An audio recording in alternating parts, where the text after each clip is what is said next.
Hi hello good evening. Brahmaji గారి love story ఏంటో తెలుసుకోవాలని ఇక్కడ ఆరాటపడే చాలా మంది ఉన్నారు కదా. ఎస్, బ్రహ్మాజీ గారి లవ్ స్టోరీ ఏంటి అంటే మీ స్కూల్ డేస్లో, కాలేజ్ డేస్లో మీ లవ్ స్టోరీలు ప్రాంప్ట్ చేయకూడదు. ఓకే, ఇది కాపీ కొట్టి రాసే ఎగ్జామ్ కాదు. టీచర్ మీరు ఇలా మమ్మల్ని ఏడిపించిన పద్ధతి గారు టీచర్. నాకు టీచర్లు అంటే బాగా ఇష్టం చిన్నప్పటి నుంచి. ఓకే, సో ఏం జరిగింది? ఈ సినిమాలో కూడా ఒక లెక్చరర్ ఉంది, ఆవిడకి కూడా లైన్ వేయలేదు కానీ లైన్ ఎలా వేయాలో కూడా చెప్పాను. లైన్ వేయించాను దగ్గరుండి. నాకు సినిమా అంటే బాగా ఇష్టం, సినిమా అంటే లవ్. వెరీ డిప్లొమాటిక్ ఆన్సర్ అండి. అంటే మీరు మీ చిన్నతనంలో, మీ కాలేజ్ డేస్లో ఎవరిని ప్రేమించలేదు అంటున్నారు.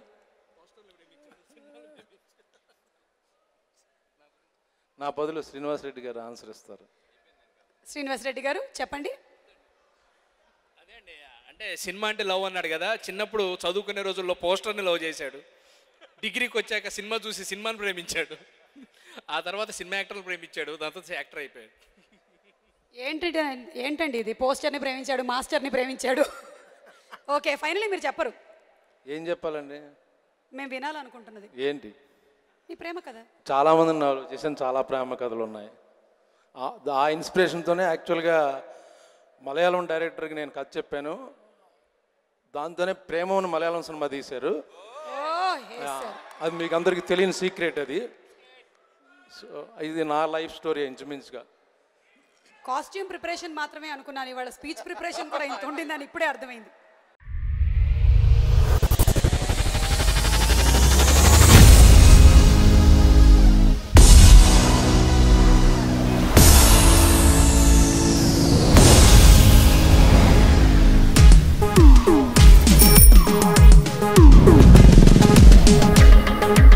ప్రపంచంలో ప్రతి ప్రేమ కథ మధురంగా ఉంటుంది, మనది మనకు మరీ అద్భుతంగా ఉంటుంది.